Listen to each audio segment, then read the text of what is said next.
BJP అంటేనే బాబు జగన్ పవన్ అని షర్మిల పదే పదే అంటున్న పరిస్థితి. బీజేపీకి దత్తపుత్రుడు జగనే అని చెప్పేసి షర్మిల పదే పదే జగన్ మీద విమర్శలు చేస్తుంది. కరెక్టే అంటారా?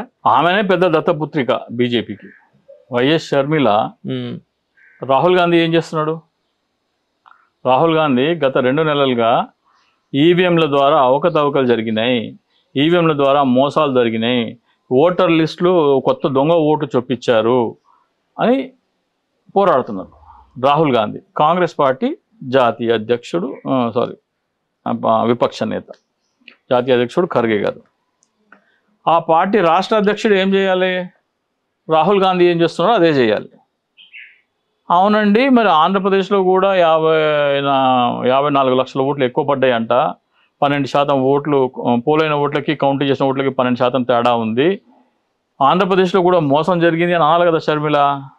అనట్లేదు. ఎందుకు అనట్లేదు అంటే చంద్రబాబు నాయుడు దొంగ ఓట్లతో గెలిచడం తెలిసిపోతుంది, ఈవీఎం ట్యాంపరింగ్తో గెలిచడం తెలిసిపోతుంది. చంద్రబాబు నాయుడికి దెబ్బ తగలకూడదు, నరేంద్ర మోడీకి మాట రాకూడదు. మీరు రాహుల్ గాంధీ ఏం మాట్లాడుతున్నారు, నువ్వేం మాట్లాడుతున్నావు? మీరు రాహుల్ గాంధీ మాట్లాడినట్టే నువ్వు కూడా ఆంధ్రప్రదేశ్లో ఈవీఎంల ఓట్ల పోలింగ్లో తేడాలు ఉన్నాయి. మీరు జాతీయ స్థాయిలో ఏది మాట్లాడుతున్నారో ఆంధ్రప్రదేశ్లో కూడా అదే జరిగింది. చంద్రబాబు నాయుడు దొంగ ఓట్లతో గెలిచాడు, ఈవీఎం ట్యాంపరింగ్తో గెలిచాడు అని చెప్పి రాహుల్ గాంధీతో కలిసి మాట్లాడాలి కదా. ఆ మాట్లాడట్లేదు ఎందుకు? ఆమె మాట్లాడలేదంటే ఆమె ఎవరి ఏజెంటు, ఎవరి కోసం పనిచేస్తుంది? కాంగ్రెస్ పార్టీలో ఉంటూ మోడీ కోసం పనిచేస్తుంది.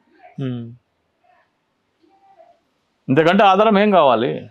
ఈవీఎం ట్యాంపరింగ్ మీద షర్మిల మాట్లాడలేదంటే రాహుల్ గాంధీ ఏమో నెత్తినోరు బాదుకుంటున్నాడు అక్కడ దేశంలో. రోజుకో స్టేట్మెంట్, రోజుకో ట్వీట్, రోజుకో ఒక ప్రెస్ మీట్ పెడుతున్నాడు. కిమ్ అంటలేదు. అంటే మోడీ ఆశీస్సులు ఉన్నంత వరకు జగన్ అరెస్ట్ కాడు అనేది షర్మిల వాదన. నిజమేనా? మోడీ ఆశీస్సులు ఉండాలంటే మోడీకి ఒకటి ఉంది. ఇప్పుడు జగన్మోహన్ రెడ్డికి వచ్చిన ప్రజాదరణ చూసి రేపొద్దున్న జమిలీ ఎన్నికలు వస్తే కూటమి గెలిచే పరిస్థితి అయితే లేవు. ఆ చర్చ ఉందంటారా? కళ్ళకు కట్టండి కనపడుతుంది. వాళ్ళకి ఐబీ నివేదిక వెళ్తూ ఉంటాయి. ఐబీ నివేదిక వారం వారం జగన్మోహన్ రెడ్డికి ఎంతమంది జనాలు వెళ్తున్నారు, అంతమంది జనాలు వెళ్తున్నారు, నివేదిక వెళ్తుంది. జమిలీ ఎన్నికలు రావాలంటే ముఖ్యంగా క్యాస్ట్ వైడ్ సెన్సెషన్ జరగాలి కదా సార్, జరగాలి. ఆగమేఘాల మీద చేస్తారు అంతా. ఇవాళ అంతా ట్యాబ్లు ఇచ్చి చేస్తారు. ఏముంది? ఇంతకుముందు అంటే మాన్యువల్గా చేయాలి కదా, మాన్యువల్ చేసి దాన్ని కంప్యూటర్లో ఫీడ్ చేసి. ఇప్పుడు అదంతా ఏమి ట్యాబ్ ఇస్తారు, ట్యాబ్లోనే ఫీడ్ చేసుకుంటారు, డైరెక్ట్ కంపైల్ అయిపోతుంది. అంటే లిక్కర్ స్కామ్లో అరెస్ట్ కాకుండా అడ్డుకుంటుంది అదృశ్య శక్తి అనేది చర్చ. లిక్కర్ స్కామ్లో ఆధారాలు లేవు. లిక్కర్ స్కామ్లో చంద్రబాబు నాయుడు గారు కూడా జగన్మోహన్ రెడ్డి గారి మీద కేసు, ఆయన బెయిల్ మీద ఉన్నాడు. ఆ బెయిల్ రద్దు చేయాలంటున్నారు టీడీపీలు. అవ్వలేదు కదా, రద్దు అమల్లో ఉంది కదా బెయిల్. సో ఈయన మీద లిక్కర్ కేసు పెడితే మరి పాతది ఏంటి అనేది అది కూడా వస్తుంది.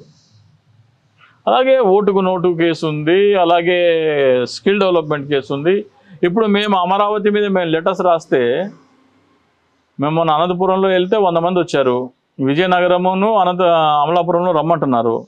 ఒక్కొక్క నియోజకవర్గంలో 500 మంది వస్తే మేము వెళ్ళి అక్కడ సంతకాలు సేకరించడానికి సిద్ధంగా ఉన్నాం, కార్యాచరణ చేపడుతున్నాం. ప్రతి నియోజకవర్గంలో 500 వస్తే 175 నియోజకవర్గాల్లో నుంచి 500 ప్రతి నియోజకవర్గానికి వెళ్తే ఖచ్చితంగా చంద్రబాబు నాయుడు మీద అమరావతి అవినీతి మీద సిబిఐ కేసు నమోదవుతుంది. అమరావతి కేసు నమోదైన వారం రోజుల లోపల తిహార్ జైల్లో ఉంటాడు చంద్రబాబు నాయుడు.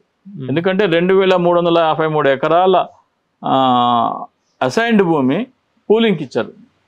ప్రభుత్వ ఖజానాకు రావాల్సిన ఆదాయాన్ని ప్రైవేటు వ్యక్తులకు పంచడానికి అదే ఆధారం, డాక్యుమెంటరీ ఎవిడెన్స్. అది సిబిఐ ఎంక్వైరీ పడితే వారం రోజుల్లో తిహార్ జైల్లో ఉంటాడు. పడే వరకు ప్రజలు లెటర్స్ రాస్తారా లేదా అనేది ముఖ్యం. ప్రజలు మన రాష్ట్ర ఖజానా దోపిడీని ఆపుదామని ప్రజలందరూ, మీ డిస్క్రిప్షన్లో పెడతాను, అది ప్రింట్ తీసుకొని ప్రజలందరూ లెటర్స్ రాసి సుప్రీంకోర్టుకి రిజిస్టర్ పోస్ట్ పంపిస్తే ఒక 3-4 లక్షల మంది రాస్తే ఖచ్చితంగా సిబిఐ ఎంక్వైరీ ఉంటుంది చంద్రబాబు నాయుడు. సిబిఐ ఎంక్వైరీ ఏంటంటే జైలే. ఇంకా హలో, తెలుగు రాజ్యం ఛానల్ చూస్తున్నారా? సామాజిక రాజకీయ జీవన చిత్రణే తెలుగు రాజ్యం. అతిశయోక్తులు అసత్యాలు ఉండవు. రాజకీయ కోణం కాదు, ప్రజా కోణమే కొలబద్ద. తెలుగు రాజ్యం వీక్షణ మీ ఉత్తమ అభిరుచికి నిదర్శనం.